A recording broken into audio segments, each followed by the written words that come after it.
With smart governance, we're helping large organizations to modernize their decision-making ecosystems. We're talking about the chain of command, the several different hierarchical processes, but also the corporate governance structures, the committees, the assemblies, the boards, and their meetings, all part of the same processes, all participating on the same ecosystem. And if you have a conglomerate, we'll also support multi-organizational scenarios. So if you'd like to learn more about smart governance, feel free to reach out. Warning. This video may contain graphic language, graphic violence, gross cartoon penises, and a whole lot of Pimpy the pimp-ass pimp showing motherfuckers what's up. Viewer discretion is advised.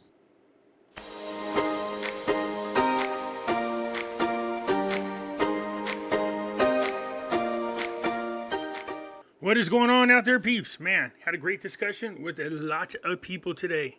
I keep getting these people who are still stuck in that 17th letter movement, talking about there's clones out there running around and everybody's been arrested and over there in Gitmo. And I keep explaining to you guys, it's all BS. There's a much bigger agenda going on. And in order for them to pull this agenda off, they have to make things happen without our permission, as well as keep everybody distracted with stupid BS. And that's exactly what they're doing. And that 17th letter movement is all part of it. I keep warning people, if you want to know what this 17th letter movement is about, go look up what Operation Trust is, and then you'll find out what the hell's going on. You're being duped. While they're telling everybody to sit back and eat popcorn and watch a movie and everybody's a clone, this agenda is moving ahead full force. There are days when I wake up and I think that we're actually winning, and then there are other days when I wake up and I go, we're getting our butts kicked. It's really hard to make a judgment call on where we are. I do think we seem to be slipping through their fingers. The agenda is not going quite as smooth as they thought it would, but that isn't stopping them from moving forward. In some countries, governments are moving forward without the permission or the knowledge of the people. Taxpayer dollars are being spent on this movement.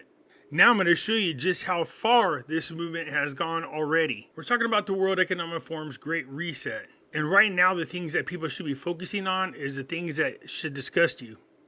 They're talking about smart cities, and I'm going to show you just how far along we are and what the real agenda is. Smart cities equals Big Brother on steroids. Oh, yes, it does. They call them smart cities. See, smart meters, smartphones, smart TVs, etc. And all of the smarts are designed to talk to each other to create a mass surveillance grid. I told a story a couple times on a couple of videos I did in which I had a person come up and knock on my door. And when I opened the door, they offered to convert my entire house for free into what they call smart homes. And I was like, you're going to do what? He goes, we want to come in and convert your home into a smart home for free.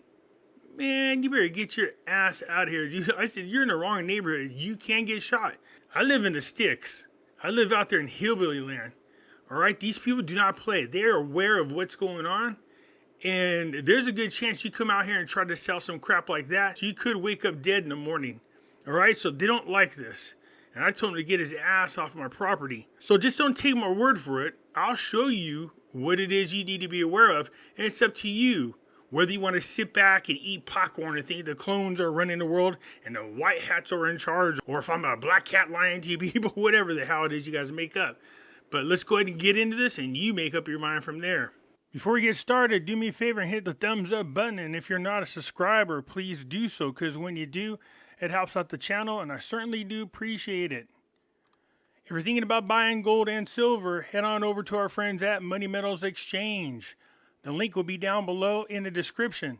If you are a first-time buyer and you spend more than $100, use promo code PIMPYSILVER. Yes, it has changed. PIMPYSILVER. So if you're watching this video and it's an older video, make sure you check on current videos, because the code is going to be changing from time to time from now on. Also, I can be found on other platforms. Everybody knows I have my own website, Pimpy's News Network. Over here, I post videos that I can't get away with over on YouTube. Also, I have a group on Facebook called Pimpy's Investment Chat. Over here, we do talk about gold, silver, cryptocurrencies, as well as foreign currency investments. Come on over here and join us. It's free to do so. You can also come follow me on Twitter, MeWe, YouTube, and Odyssey. The links for all these platforms will be down below in the description. So for whatever reason, if I get removed off of one platform, you could find me on the others. For those of you looking for my address, there it is right here. Feel free to pause the video, go ahead and write it down, or reach out to me. I have seen several people now on YouTube speak about this particular picture. It comes from the World Economic Forum. It says, "You'll own nothing and you'll be happy." This is based on the input of members of the World Economic Forum's Global Future Councils. So for those of you who are not familiar with the World Economic Forum, this is a group of very rich and influential people that are mixed in with our media, entertainment, our governments around the world.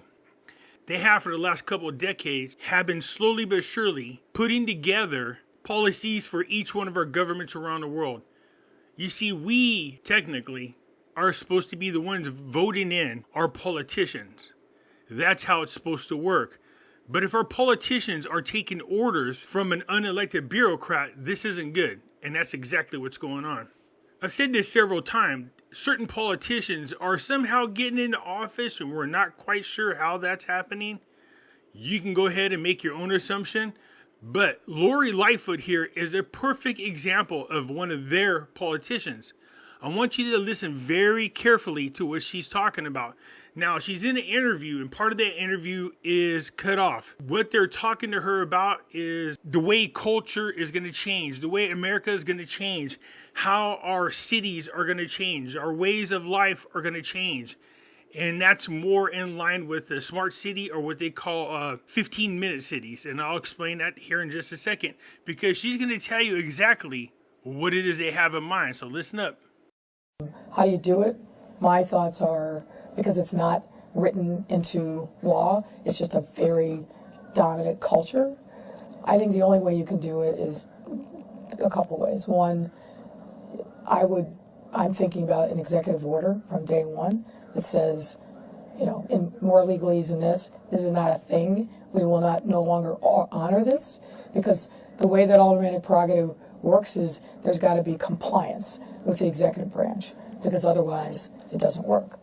So you got to eliminate that compliance, and you make it a mandate, and then you do training, particularly in the city. I'll call them licensing departments, whether it's zoning, buildings, housing will be impacted by it, planning certainly, and you pick the people to run those agencies and the deputies that are pledging allegiance to the new world order and good governance. And then I think you have the Inspector General do some spot audits to make sure that there is real compliance. Whoever was interviewing her asked her, how is this agenda going to be successful? How are they going to be able to implement it? She says the way the local government, your state government runs, it's supposed to comply with the federal government. And you heard what she said, is we got to stop complying with the government. And what she's talking about is all these different departments, the licensing, the housing, and everything. She says, it needs to be run in the local area. And then they would have police and officials who are loyal to the New World Order running things. And then the Inspector General will come through to make sure that they're doing it. What Lori is talking about is called smart cities. And the type of government she's talking about is called an e-government. That was the very first clip explaining what e-governance was at the beginning of this video. So I'm going to play that small clip one more time. It's about 30 seconds long, explaining what e-governance is. But I want you to listen to what he says, how they run organizations and governments. Smart governance. You really got to pay attention to how this guy lays things out. That's why I'm playing it a second time. With smart governance, we're helping large organizations to modernize their decision-making ecosystems. We're talking about the chain of command, the several different hierarchical processes, but also the corporate governance structures, the committees, the assembly. The corporate governance structures. So, the way the World Economic Forum wants the world to function, and this is why you got to learn as quickly as possible who the World Economic Forum is. They want to break the world up into sections. Government officials run each section, but they report directly to this unelected group of bureaucrats like they do in the EU.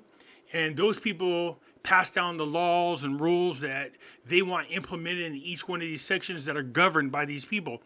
That's what this whole map is. They're laying out how it works. Helping large organizations to modernize their decision-making ecosystems. We're talking about the chain of command, the several different hierarchical processes, but also the corporate governance structures, the committees, the assemblies, the boards, and their meetings, all part of the same processes, all participating on the same ecosystem. And if you have a conglomerate, we'll also support multi-organizational scenarios. So if you'd like to learn more about smart governance, feel free to reach out. Yeah, you heard right. A one world government. So again, don't take my word for it. Let's go over a couple things. First and foremost, how are these people able to do what they're doing without the public even paying attention? Well, that's kids that keep us distracted with stupid bullshit is what it is. Every time something comes up that exposes who they are, such as all the crimes committed by this current administration, then all of a sudden, we get bombarded with a bunch of BS in the media. Right now, there are committee hearings within our government exposing a lot of corruption that's tied to our intelligence agencies, the Biden administration, the Democrats. It's terrible, man. And the media and social media platforms are all tied into this. It really sucks knowing that the vast majority of our citizens are not going to know the truth because they're being blocked from the truth for the most part. You know, the more we get educated out there about what's going on, the more we pass the information to other people, whether they believe it or not, at least they're aware of what's going on. So right now, there's a big what to do going on with these committees exposing Hunter Biden's laptops. And I did a video exposing all the crap that's on his laptop. If you want to see what it is, because I couldn't do it on YouTube, I encourage you guys to go down in my description and go over to Pimpy's news network and look at that video. It should make you sick to your stomach. It's not just that. Also, they're cleaning up all the loose ends. You're seeing there's a mass arrest over there in Ukraine, and they say they're cleaning up corruption. The funny thing is, the people that they're arresting are the very people tied to the Biden administration. So there is a lot of cleaning up going on. There is a lot of panic going on. The one country that they want to capture is the United States, because the one thing standing in their way around the world definitely is the people in the United States if the truth comes out. So as the committees are exposing all the truth, what is the media focused on? Flying balloons. Yeah, they're talking about flying balloons. Now they're calling them UFOs. You can go ahead and make the judgment call on that. Look at this. U.S. shoots down octagonal flying object near military sites in Michigan. Think Project Bluebeam. So four in the last 8 days of these things flying around in the sky, being shot down. Now this one looks more like a UFO, but I do want to point something out. There it is. That's one of the things that was shot down. Obviously, that's not a balloon. Now pay attention to the blinking light that's on it. Do you see it blinking? Today is February 12, 2023. The U.S. military shot down another high-altitude object over Lake Huron on Sunday afternoon, according to a U.S. official and a congressional source briefed on the matter. Now here's something you need to know versus what is a true UFO versus what isn't. What is something created by our government. Whenever you see true video of UFOs, they don't blink. They're just solid lights. Any object that's made by a government has to have blinking lights on it. So when I see this light blinking, it makes me question the reality. Is this a UFO? But it definitely is not a hot air balloon. The only reason why they do it now is because, again, to keep you distracted, keep us divided.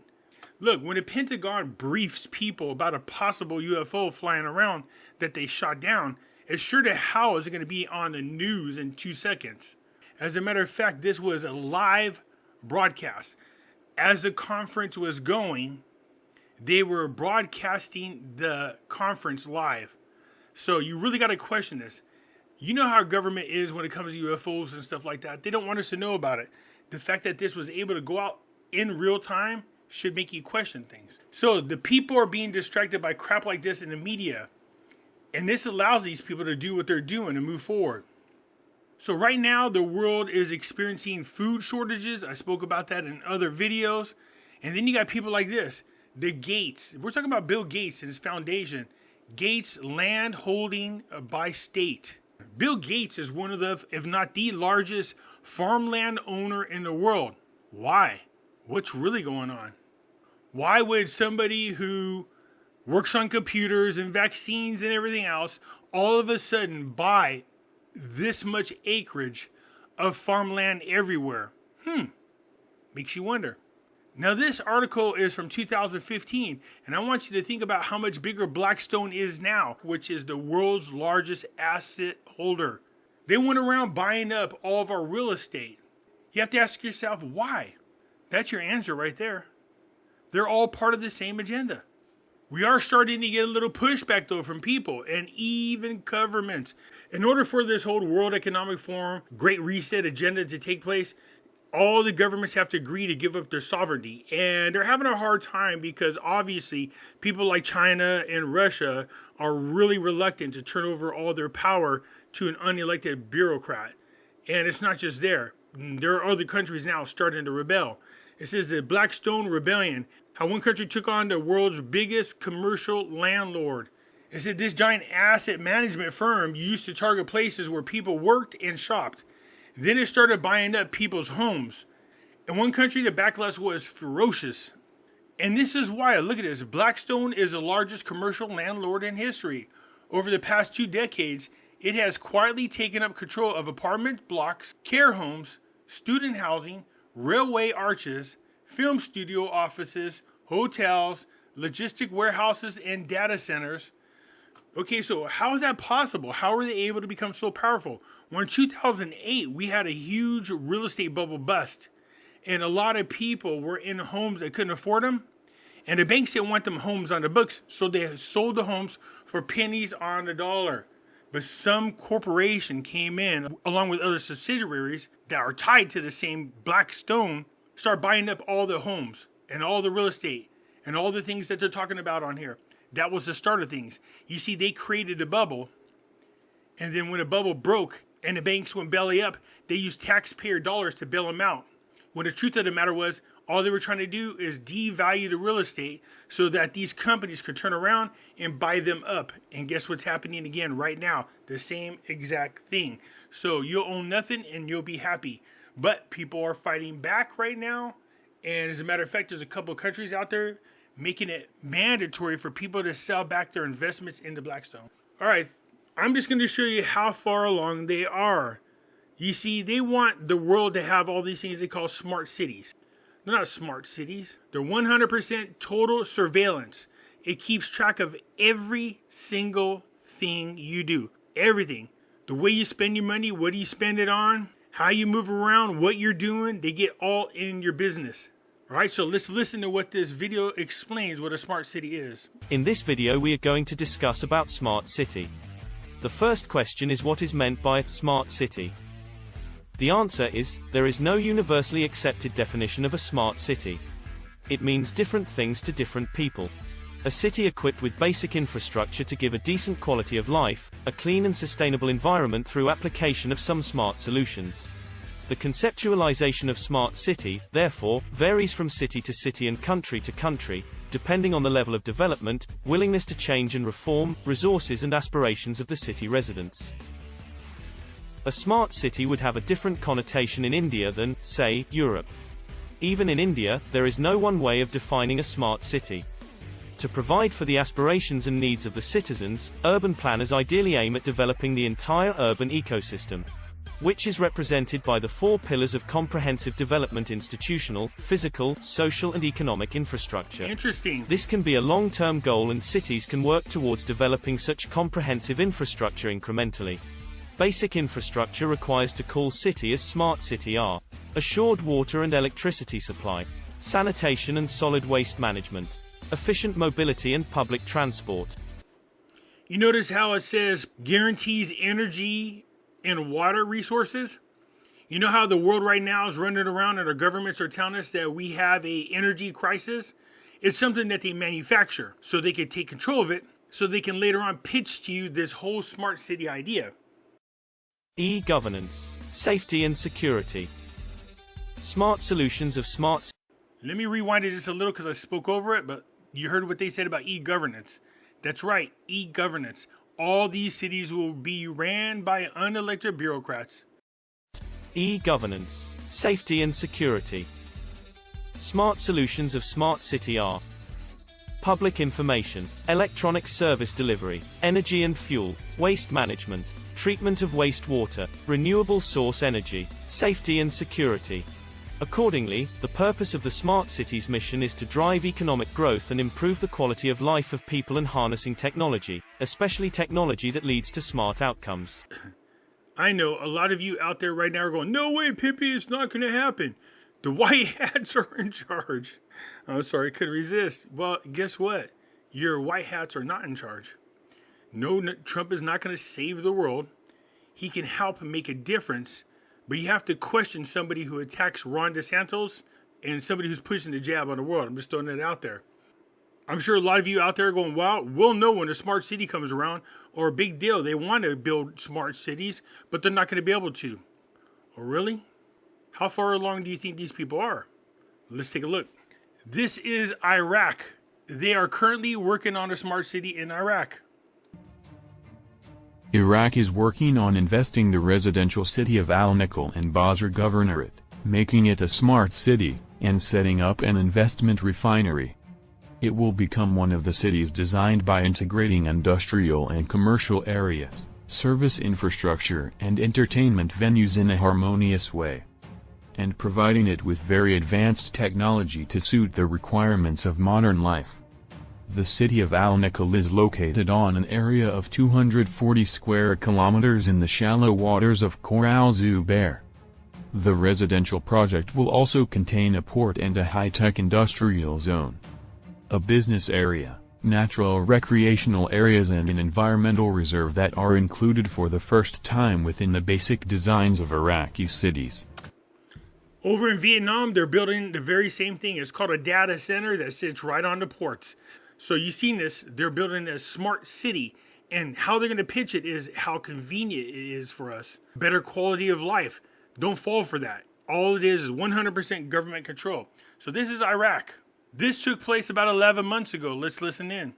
Today, Canada and other close partners are calling to suspend Russia from Interpol. We're supporting this because we believe that international law enforcement cooperation depends on a collective commitment to the Universal Declaration of Human Rights and mutual respect. No, they don't. Russia does not want to be involved in this World Economic Forum's Great Reset, nor does China. They want regime change, and so they're going after Russia.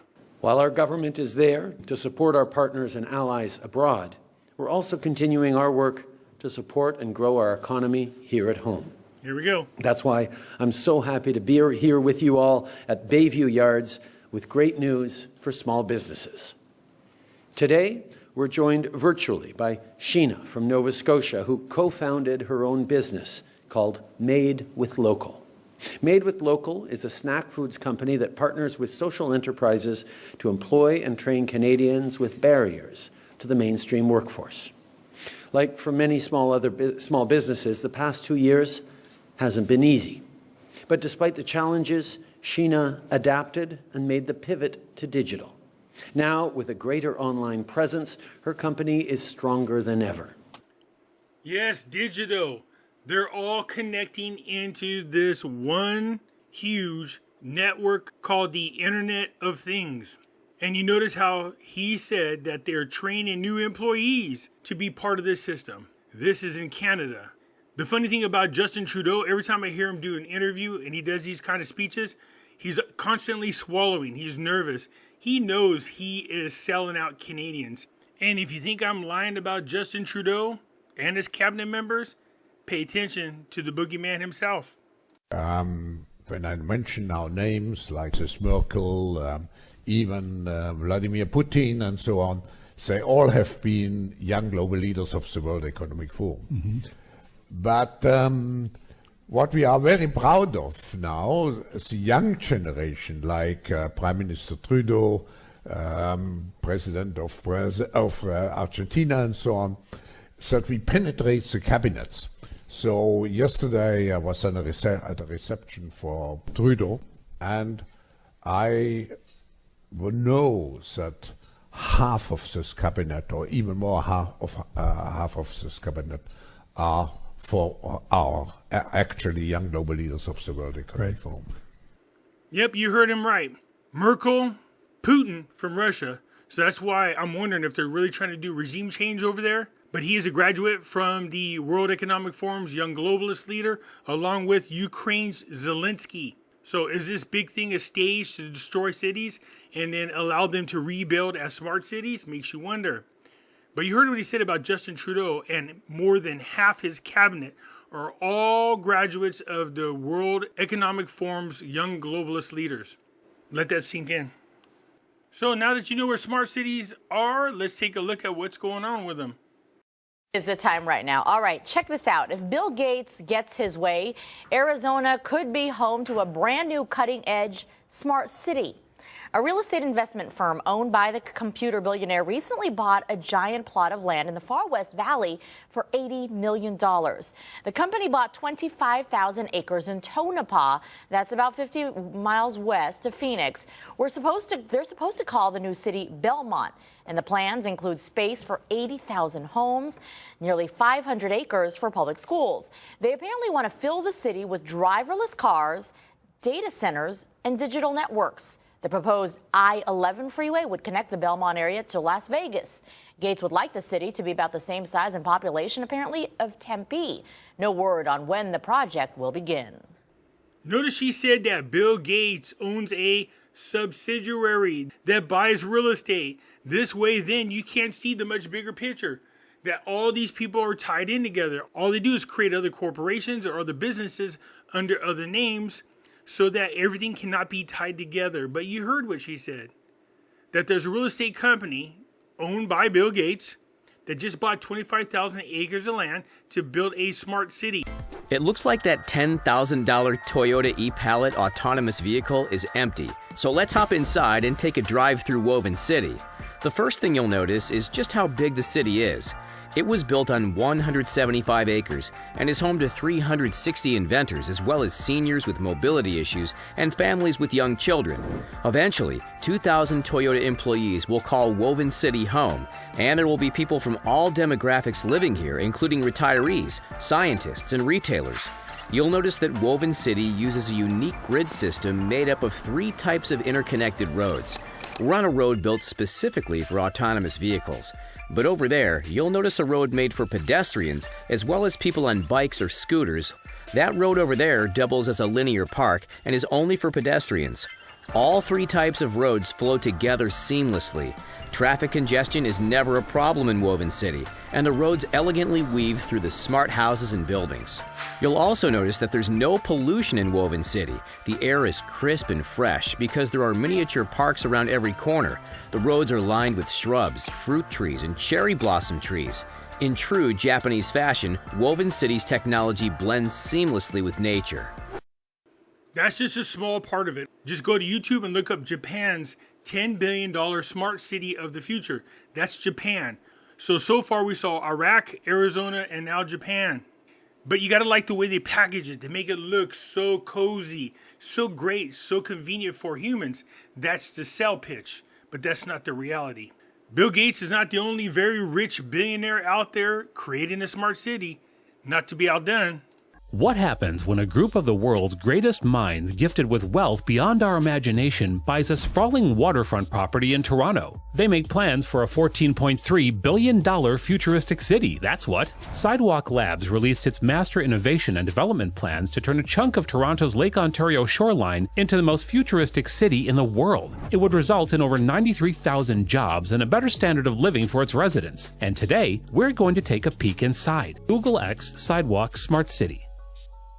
Alphabet, an umbrella company that includes Google and Sidewalk Labs, is now creating the world's first smart city in Toronto, Canada. It seeks to provide technological solutions to improve citizens' lives. There will be 2 key areas. Quayside, which is along the shorelines of Lake Ontario and features houses, shops, and offices. The first office here, of course, will be Google's. The second area is the River District, an area of 152 acres featuring 5 neighborhoods surrounding the Don River. Now, on the housing front, there's a plan for a collection of new mixed-use buildings up to 30 stories tall. The project would cost around $3.9 billion and would use mass timber and modular components made in a local factory owned by Sidewalk Labs. So not only are food processing plants around the world being burnt down, but so is all of our lumber yards. So it's interesting that it says there's a lumber yard that's going to be supplying the lumber to build everything that is owned by Google. Remember, they're buying everything up, and you'll own nothing, and you'll be happy. light rail extension, which would connect the neighborhoods to mass transit before the new residents move in. It would cut down on the need for residents to own a car, and it would be safe and affordable. Canada is known for its somewhat overwhelming winters. You've heard the jokes. Well, the hyper-local weather sensors would detect an oncoming snowstorm and heat up the snow-melting pavements. It would keep the streets clear for pedestrians and cyclists, as well as autonomous delivery robots. It's all going to be connected, heavily monitored, and pretty much self-regulating. Heavily monitored and self-regulated. So that's in Toronto, and Google is in control of that. So you got Bill Gates on one side, Jeff Bezos on the other. We're not done. By now, we're guessing you've probably heard of Saudi Arabia's The Line, and perhaps even South Korea's Floating City. But what about Tolosa? It's yet another futuristic city planned to be built from scratch. This time it'll be set somewhere in the middle of a US desert and cost a staggering $400 billion to complete. Tolosa's blueprint is all about sustainability and an economic system called equitism. And it's been proposed by this guy, billionaire entrepreneur Mark Lowry, a former Walmart executive and founder of Jet.com and Diapers.com. Yep, you heard that right. So I thought, well, what if we created a Tolosa Community Foundation and we went out and acquired hundreds of thousands of acres of worthless land and were able to build a city. Worthless land?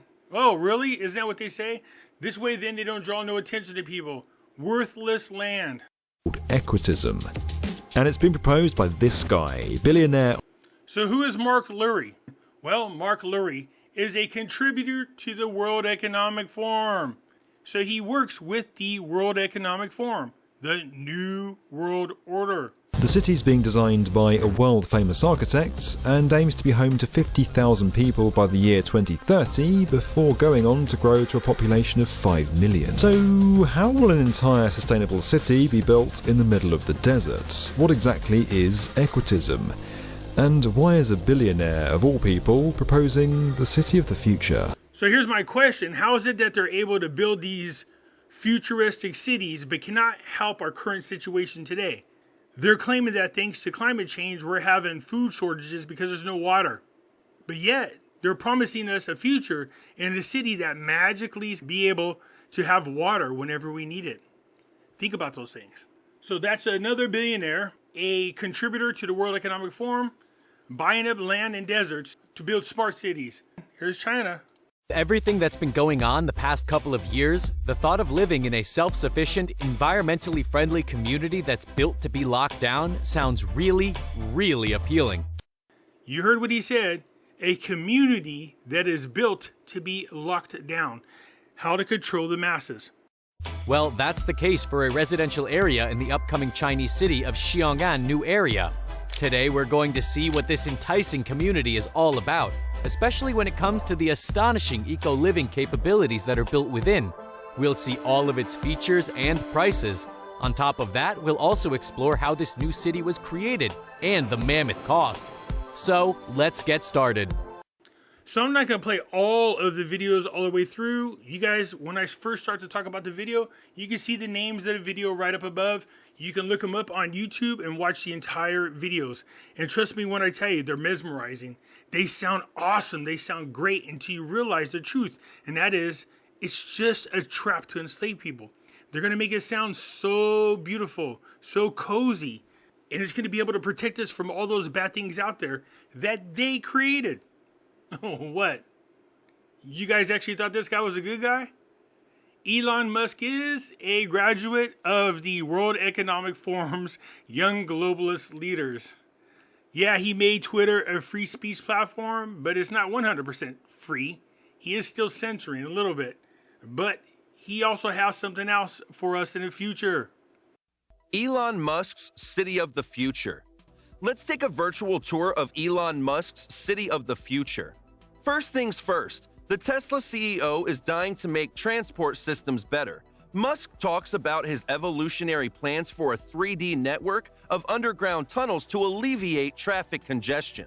Traffic affects people all over the world, and it takes away so much of your life, he explains. The tunnel system will make the average person get from Westwood to Los Angeles International Airport in 5 to 6 minutes. Even though one tunnel may relatively reduce traffic from surface streets, it is likely to be congested again in the long run. So what's his solution? I love how Elon Musk is supposed to be the hero, but he's not. What is he creating? Eurolink. It's a chip that you put in your head that's ran by computers. I'm not even kidding. In addition to that, Starlink is the Internet of Things in the future. It's a type of internet that these bureaucrats have control of, which allows them to control what is and is not allowed on the internet. In other words, violating your free speech rights. More layers of tunnels under the ground. There's no real limit to the levels of layers of tunnels. You can go as deep as you can, Musk concludes. On the other hand, the tunnel system is expected to be faster than the world's fastest bullet train. To eliminate the concern of having this dramatic infrastructure under our houses, Musk explains that the Earth is incredibly good at absorbing vibrations. There's no real limit. You can dig as much as you want. If you go deep enough, you cannot detect the tunnel even if it is a high-density area. If the tunnel is dug more than 3 or 4 tunnel diameters beneath your house, you won't be able to detect it. Musk speaks about his tunneling company, the Boring Company. He says that it takes only 3 to 4% of his time. What? Another company that's ran by Elon Musk that's contributing to the World Economic Forum's Great Reset, New World Order movement? A company that does tunneling. And you have Google, who is now taking control of lumber companies that magically, for some reason, the competition seems to be burning down all over the place. All you have to do is Google large amounts of lumber companies burning down, along with a large amount of food processing plants being burned down. He explains that most people working there are actually trainees and part-timers. Will be able to do that route even if you change it dynamically. They have already begun to experiment with models for this car, and yes, it drives all by itself. So we know Elon Musk is creating a self-driving car. Why is that a problem, Pimpy? That's a good question. So if you and the government bumps head and you speak negative about your government, well, then what's going to happen? They could take away your credit scores. They could take away money. They can fine you. If you keep getting pissy, they can take away your access to move around, like driving, go outside. They can lock you down. Remember, they have a lockdown system. Prevent you from buying food, prevent you from getting education, prevent you from getting medicine, because it's all tied into the same system. Not to be outdone, what about your safety and security? Hello and welcome to our Executive Briefing Centre. Today we're going to present how Alcatel-Lucent Enterprise Solutions connects cities and the citizen. In this demonstration, we are going to show you how a connected camera can improve safety for citizens and accelerate decision making in smart cities. For this demonstration, we've teamed up with Axis Communications, who are a market leader in smart IP video devices for people and property protection. Here, there is abandoned luggage on a public bench. Axis Object Analytics is intelligent video analytics that adds value to your camera by detecting and classifying humans and vehicles. The IP camera is securely connected to an Alcatel-Lucent Enterprise ruggedized switch.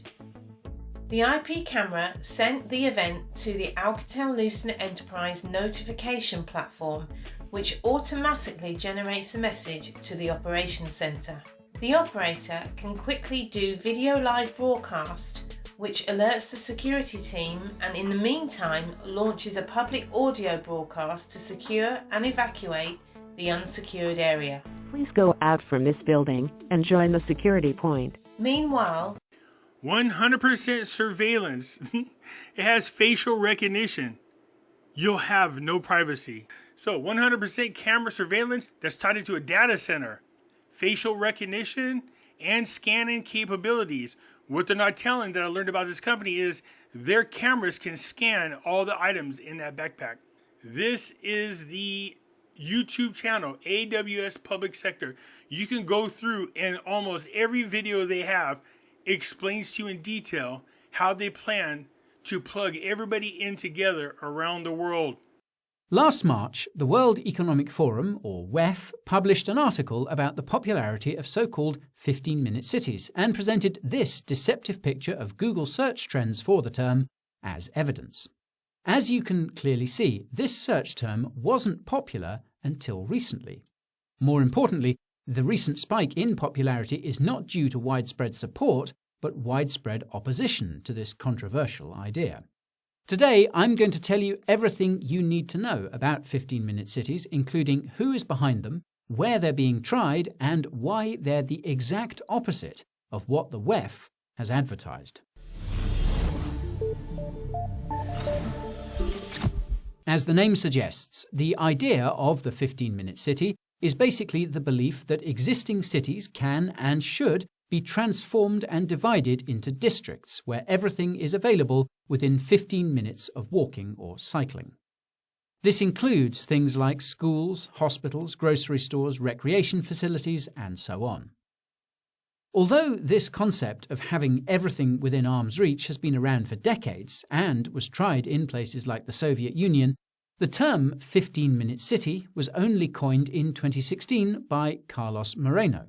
Now, Carlos is a Colombian-born city planner who's been teaching at French universities since the 1980s.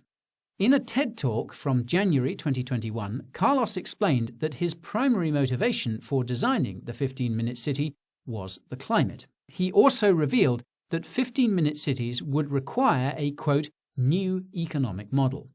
But of course, the focus has been around the supposed human benefits it will bring.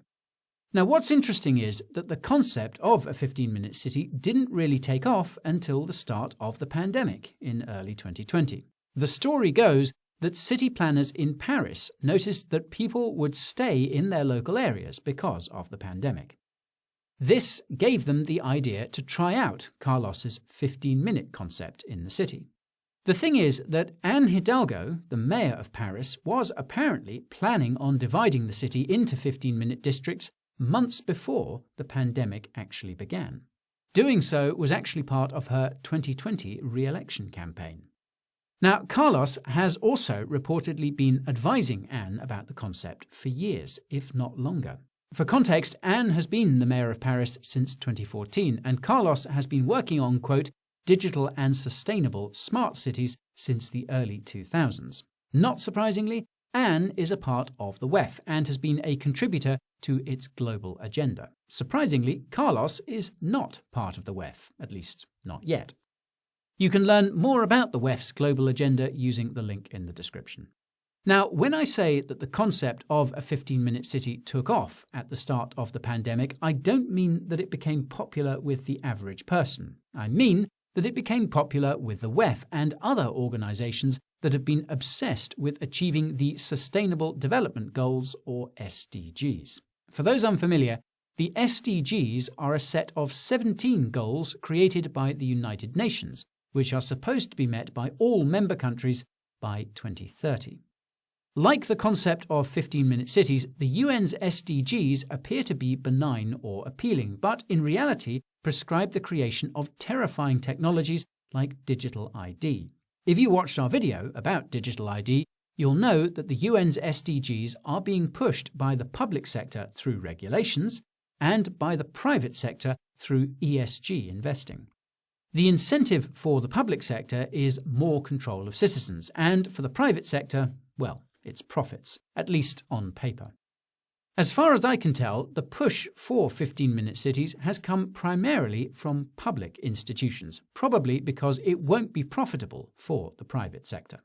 In fact, this is likely why the concept didn't get much publicity until recently, and why private organizations like the WEF haven't been all that involved.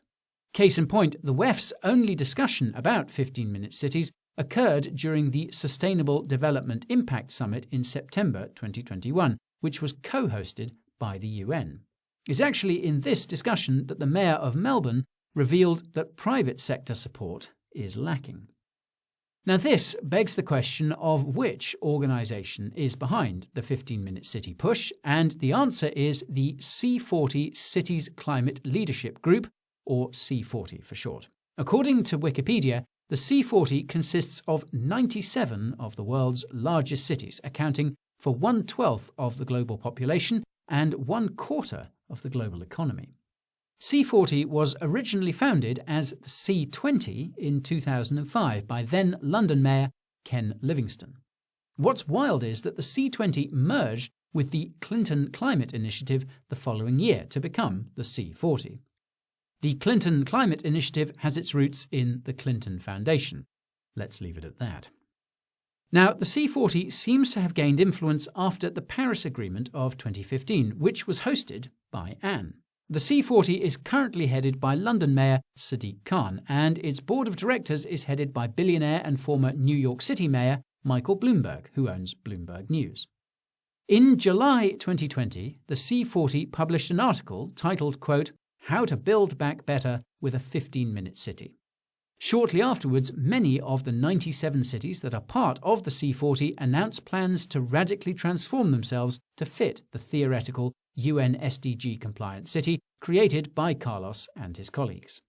In January last year, the C40 published another article which highlighted Barcelona, Bogota, Buenos Aires, Melbourne, Milan, Paris and Portland as a few of the first movers. Obviously, radically transforming a city in this way isn't cheap. That's why the C40 announced that it had partnered with NREP to pilot the 15-minute city concept in, quote, at least 5 unnamed cities in September last year. Now, NREP is a Danish urban investment firm with $19 billion in assets under management.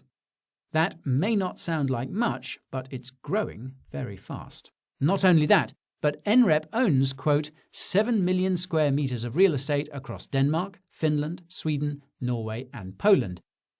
How different is that than Blackstone? So you can see these corporations act as independents, but the truth is they're all part of the same movement. And has committed to achieving a net zero real estate portfolio by 2028. To that end, NREP has received no shortage of funding from mostly unnamed institutional investors. For anyone wondering, NREP's website notes that it is, quote, majority owned by senior partners and backed by Novo Holdings as the largest individual owner. Novo Holdings is 100% owned by and generates returns to the Novo Nordisk Foundation, one of the largest charitable foundations. I should also note that this 15... They come across as charitable organizations, but really these organizations are used to funnel money, taxpayer monies, to build these projects. Minute City pilot is not a 2-organization show. The C40 NREP partnership announcement notes that the pilot includes 2 additional strategic partners, which are, you guessed it, the UN and Carlos. They all hope that the results of the pilot will be applied internationally. So, this brings me to the reason why search trends for 15-Minute City have gone parabolic over the last few months. You'll notice that this rally began in mid-November. This is because of the final plans for a 15-Minute City pilot that were published by Oxfordshire County Council with the support of Oxford City Council in the UK in mid-November. These plans took the internet by storm because they revealed the reality of what the WEF, the C40, NREP and others had advertised about 15-minute cities. In theory, 15-minute cities are supposed to make life easier and healthier while simultaneously improving the environment and the community. In practice, 15-minute cities mean setting up cameras everywhere to keep track of where everyone is driving to ensure that they do not leave their designated district too frequently. In the case of Oxford, these boundaries will be enforced through traffic filters that will automatically issue fines to violating vehicles. The pilot is tentatively scheduled for the start of 2024, and it will see the city of Oxford divided into 6 districts. So that means only those who are exempt, those who are in power, have the right to travel anywhere they want in the world. The rest of you have to stay within the boundaries of these 15-minute cities. Those living in a particular area will be allowed to drive into other districts up to 100 times a year. After that, fines get issued. Now this sounds like a lot until you realise that many people need to drive through several districts to commute to work. The council addressed these concerns by saying that commuters could just use the ring roads outside of the main city. The community responded by pointing out that this would take a lot more time and cause a lot more pollution, and reducing pollution and car use is supposedly the purpose of the pilot. To add insult to injury, that's what they tell you, that it's supposed to help the environment. You're being hoodwinked. It's just bullshit. That's just their excuse to take your taxpayer dollars to build these zero emissions. They don't care about the emissions. What it is that they want is the control. The council outright ignored the public comments it received during the consultation period for the pilot, which lasted from early October to mid-November. 93% of the 4,814 comments it received were opposed to the pilot for multiple reasons, with only 7% supporting it. Now, rather than acknowledge that the pilot was extremely unpopular, the council doubled down on its 15-minute city obsession. It dismissed all critics as conspiracy theorists and went as far as collaborating with social media platforms to fact-check and censor every possible criticism. Oh man, why does that sound familiar? We're getting that now. GOP is exposing the collaboration between our intelligence agencies, our government, the Democratic Party, including some Republicans, on censoring. If these people control the data, how can you trust it? If they censor people, how can you trust what's being said? They are silencing people with opposing opinions.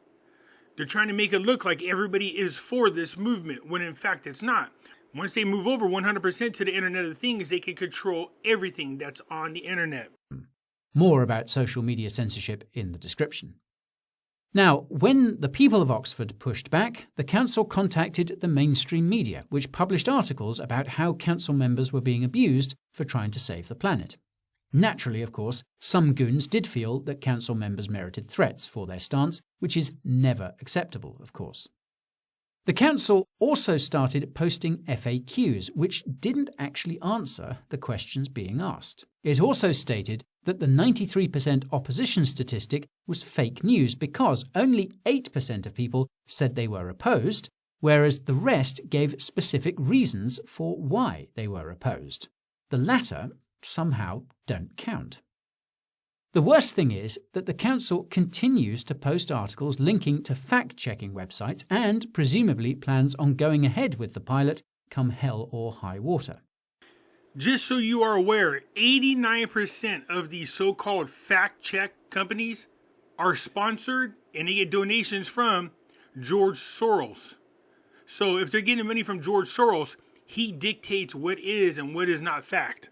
Meanwhile, the people of Oxford have continued to push back. And it's not just Oxford anymore either.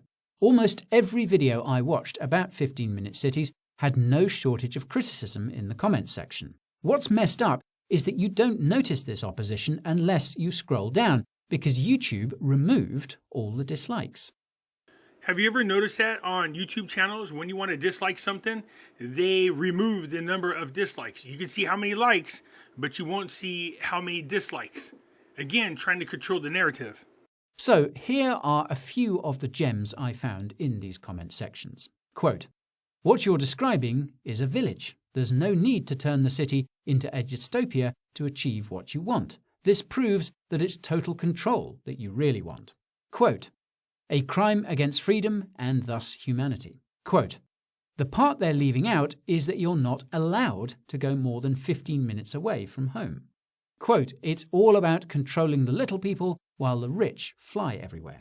And my personal favourite, quote, "This assumes that we will all be forcibly moved into cities. I do not accept that." Now, make no mistake, these criticisms are valid, and they are truly the tip of the iceberg. Some of the biggest criticisms have come from within the 15-minute city movement itself. One area of issue has been segregation. Dividing cities into districts will guarantee that the poor stay poor and the rich stay rich. Some would say that's the entire purpose of the plan. You'll notice that all these smart cities are being established everywhere. This allows the rich to travel anywhere they want in the world and have a protected zone away from the poor people. This seems to be more than speculation because during the WEF's aforementioned discussion about 15-minute cities, The panelists discussed how different cities will have different rules for different districts. In other words, the rich will remain free. The most enraging part of it all is that the UN and all the other unaccountable and unelected institutions involved have repeatedly claimed that 15-minute cities will somehow make existing cities decentralized. This is patently false, because districts in 15-minute cities will be close together and centrally controlled. All through the Internet of Things. But back to that last critical YouTube comment, the implicit assumption that everyone will end up in cities. Now, the UN has projected that 80% of people will live in cities by 2050. The UN is concerned that this will lead to an unsustainable increase in consumption. Controlling this consumption seems to be the primary motivation here, and it's arguably guaranteed that the people living in some districts will be able to consume more than others. The catch is that the UN's consumption projection also assumes that the population will grow by 2.5 billion people by 2050. If you watched our video about population decline, you'll know that the global population is not growing nearly as quickly as the UN is projecting. Moreover, the UN's assumption that people will move to cities was disproven during the pandemic. Millions of people moved to rural areas thanks to remote work. Oh yeah. Not just that. Again, they're trying to control the narrative. They control the media, they control the governments, they control the funding, and that's a bad situation. And that includes controlling the data that they try to spoon feed us. This is yet another nugget of evidence which suggests that 15-minute cities have absolutely nothing to do with the environment, nor the average person's quality of life. As that one YouTube critic pointed out, everything that 15-minute cities claim to want to do is already being done in towns and villages. Populations being geographically spread out into communities is the true definition of decentralization, and it's also one of the ways that people can avoid falling into this 15-minute fever dream. If a community can secure its own food, water, shelter, and companionship, well then, its people won't need others to tell them how to live. That's why Governor Whitmore, when the RONA broke out, she made it illegal for people to take seeds and grow their own food. So my question to you is this. If these people, as they claim, are truly caring about the quality of life for people, the environment, and making things better for us, then why are they lying about the data, manipulating the data, using the media as propaganda machines, censoring people with opposing opinions, and gobbling up all of our resources, including lands and farmlands? You have to ask yourself, why are they doing this? If they had something that was legitimate, you would not be afraid of opposing opinions. You would not have to lie and manipulate data to get the desired results that you want. It's all just false narrative that they want to control, so they can turn everything into cities that they own and control. Everything that these people are doing are steps taken to control the aspects of every part of our lives and control everything that we do. Let that sink in. Anyways, I look forward to you guys' comments down below, and I will get back at you. That's it for now. I'm out.